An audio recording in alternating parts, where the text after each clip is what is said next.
What's up guys, name is Dre and welcome to another Genshin Impact video. Today I want to make my very first showcase for Klee. Usually I won't do showcases too often because I'm really a perfectionist when it comes to maxing out my character. I really want to have like at least the right amount of like artifacts, weapons and so on.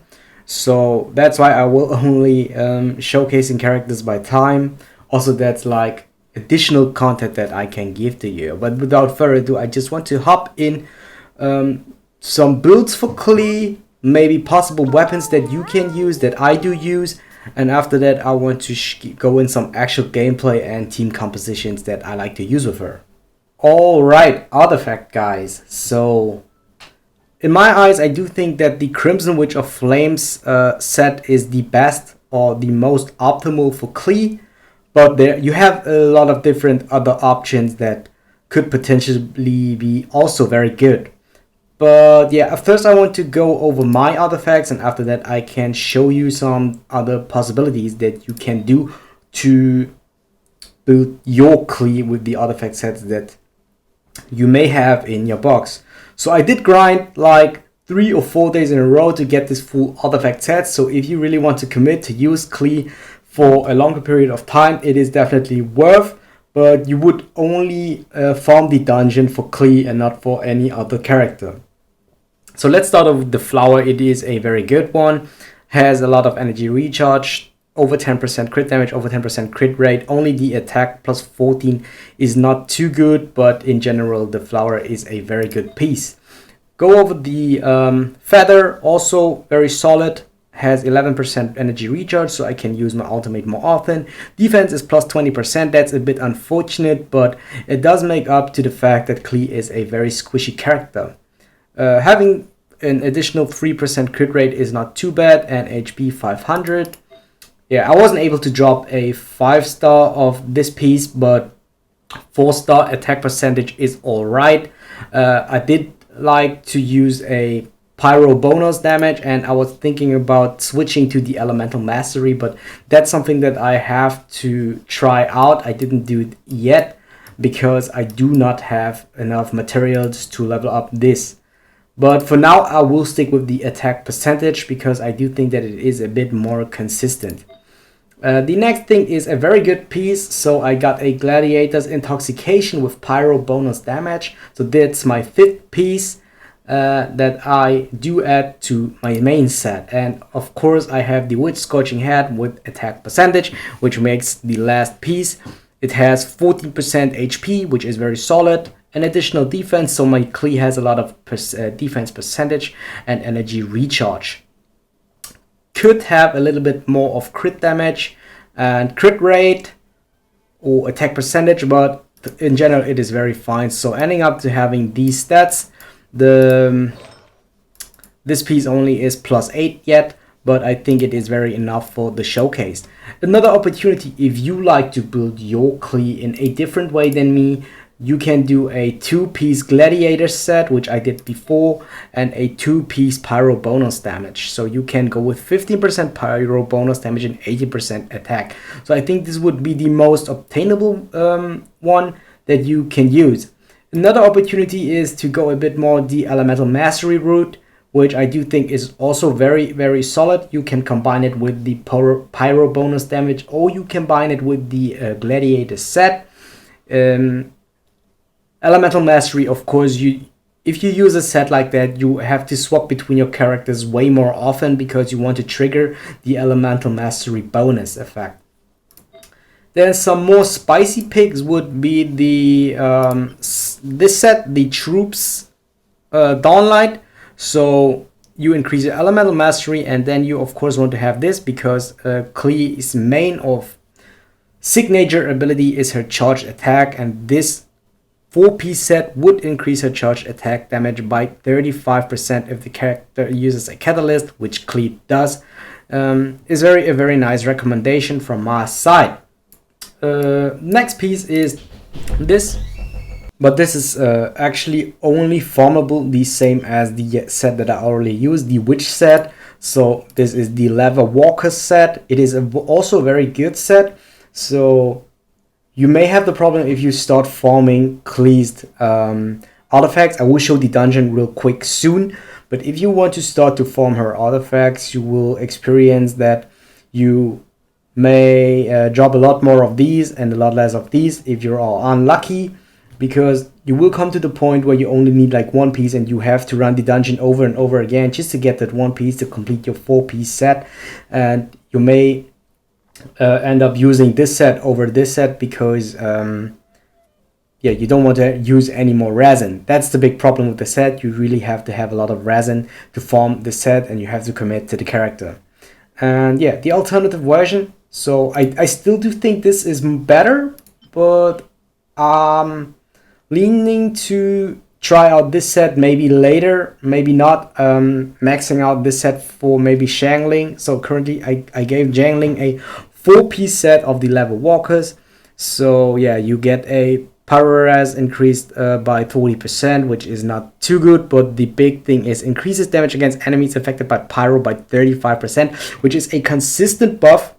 And Klee only does Pyro damage, even her normal attacks do Pyro damage. So this is a very, very good set. Yeah, another thing would be if you're like in a lower rank, you can really combine anything that has attack percentage. So you can combine a Gladiator with a Berserker. Overall, in general, I don't think that is a very optimal set, but it is still a very viable set if you don't want to invest too much until you're level 40. Yeah, for weapons, I do use the Battle Pass weapon currently, the Solar Pearl. It increases the elemental skill and elemental burst damage by 20% for 6 seconds. It has crit rate, which Klee really profits from. And elemental skill or elemental burst hits increase damage on attacks by 20%. So yeah, it really does add up to the damage. So the weapon is really good. It's still currently at level 70. But yeah, I want to show you maybe some other weapons that you can use. So then you have the weapon that Sucrose currently has, the Mappa Mar. It is the free-to-play weapon that you can craft.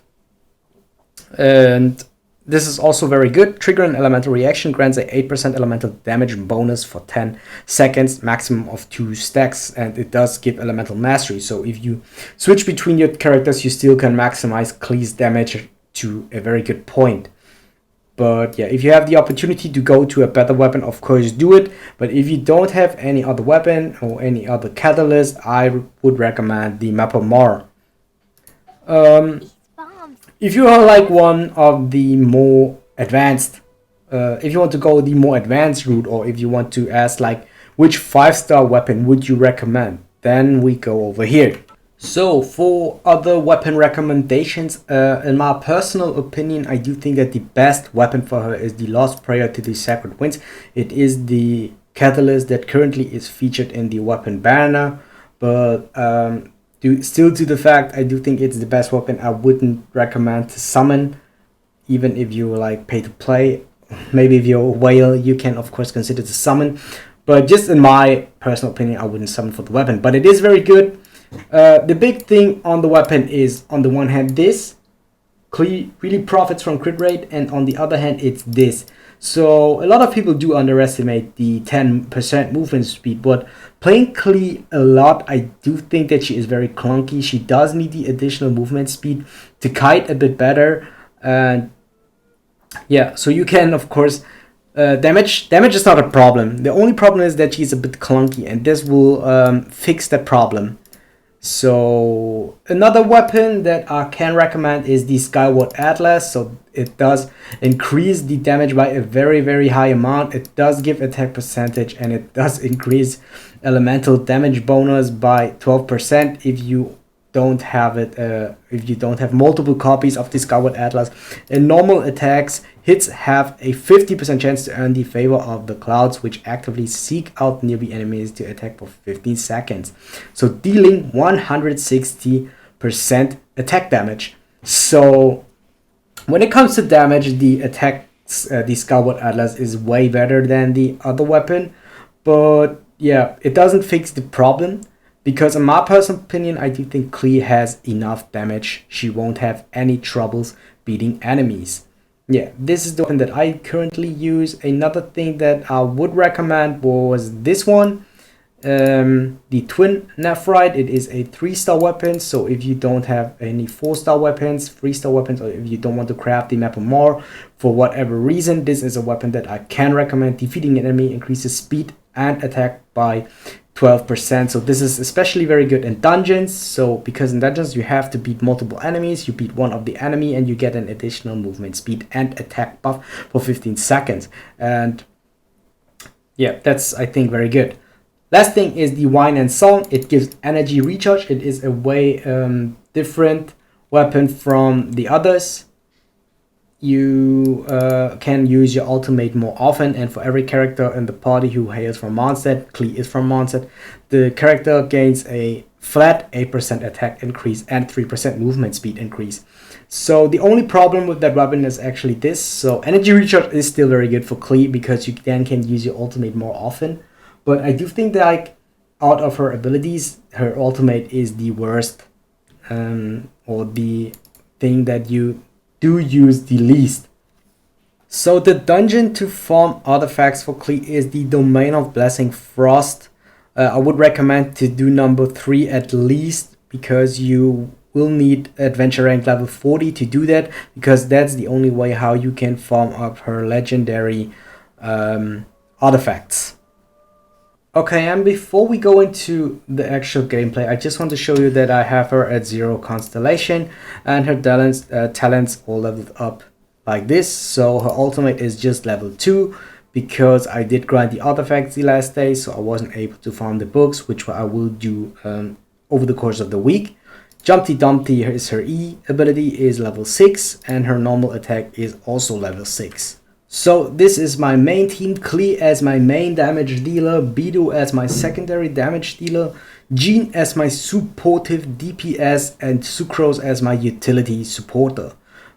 This is actually the main team that I use. I think I can do it a bit more optimal if I would swap Bidu out for a Fischl. So I have a lot more utility between these and trigger elemental reactions way easier. But I do like Beidou really much, so that's the reason why I like to play my team like this. Another team that I like to try out is with Jiangyan and Xinkyu, so I can add the Vaporize or the Melt effect to the team. That's something that I can recommend if you want to go like something more free-to-play friendly, more rogue build. Jean you can replace by any other healer because she is maxed out. In my character box I did like to choose Jean. The third team that I built was with Barbara, so Barbara should be a character that you all have. Pairing her with Klee is very good. You will always have the Vaporize effect and you will have a very consistent heal. Barbara has like the most consistent heal in the game. Same with like Chi-Chi, so you can use Chi-Chi, you can use any other healer in that spot. So, but what you really like to do is to pair her with the healer. So there are some comps that don't really need healers, but I do think Klee really needs a healer because she is so clunky. Fischl as another element to add up for the overload effect. And the last part is Jiangling. Jiangling can where is she?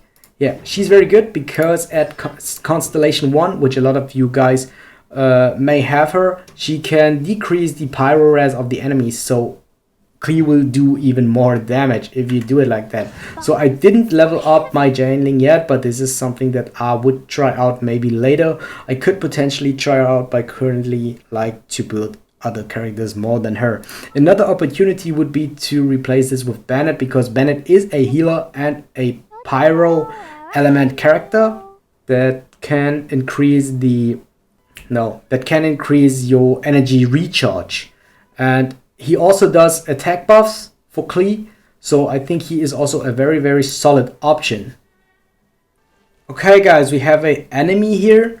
So I'm currently at 70,000 HP and I like to try to solo this. So we are in a type disadvantage. We get the melt effect And that's the damage. So let's break the shield first and then we can see the damage. Okay, now let's see. 1300, 1300. So very consistent. A very consistent 1300. If we crit, we end up like at 2100. Okay, now let's try and fight a boss. I did choose the Electro Hypostasis for that, because we can trigger the overload effect on him. I will try to solo the boss as much as possible, just to show you like her solo potential without elemental reactions. Also, you did see that was jumping, so you can do cancel animations. I will show that right after the fight, a bit slower.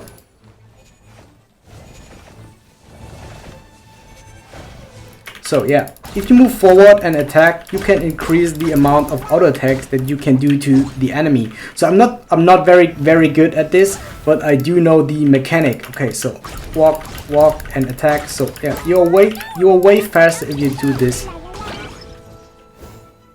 Another thing to cancel her auto attack animation is the charge attack, and as soon as you see the flower, you can jump. So yeah, we did clear the bots very fast.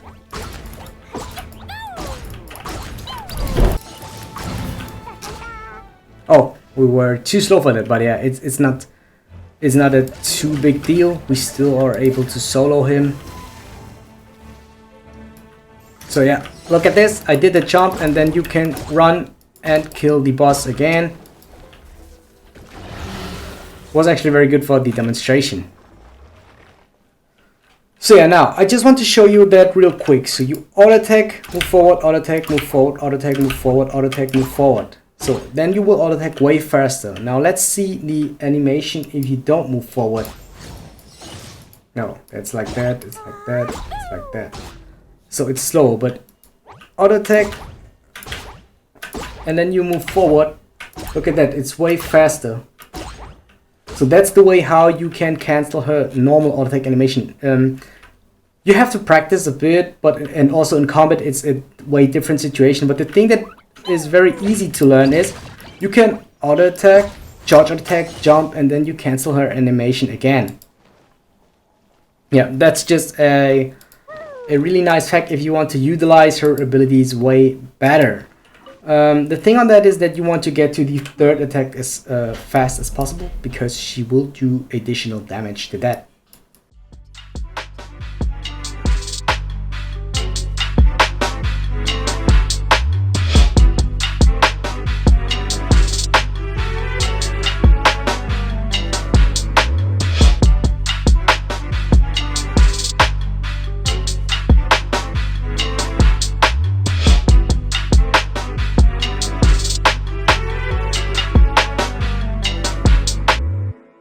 So let's go in a dungeon so I maybe can show this a bit better.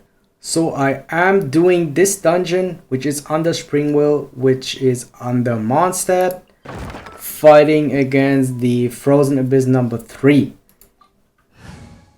Using the main team.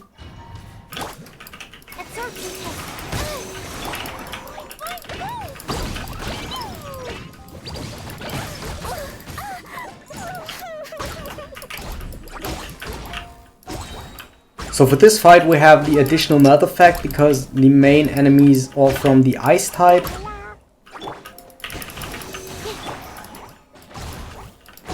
So what I really like to do is to use Sucrose ultimate. Go in with Jumpy Dumpy. Actually you have to use the ultimate first to trigger the bonus damage of the ultimate, and you can see even if I did the combo wrong, they are dead. 5,001 hits, so yeah. So I want to show you how easily Klee can do the mage. Doing like that amount of damage. Now swap to Beetle, which is also in type advantage. Comparatively, Klee does make it Okay guys, that's already it for today's video. Hope you guys enjoyed my Klee showcase, how powerful that character is or can be. And yeah, if you guys do enjoy, subscribe to my channel for more Genshin Impact content, and I see you guys next time. If you guys want to see more Genshin Impact content, videos should pop up on the screen right now. Make sure to check them out, and I thank you for your support.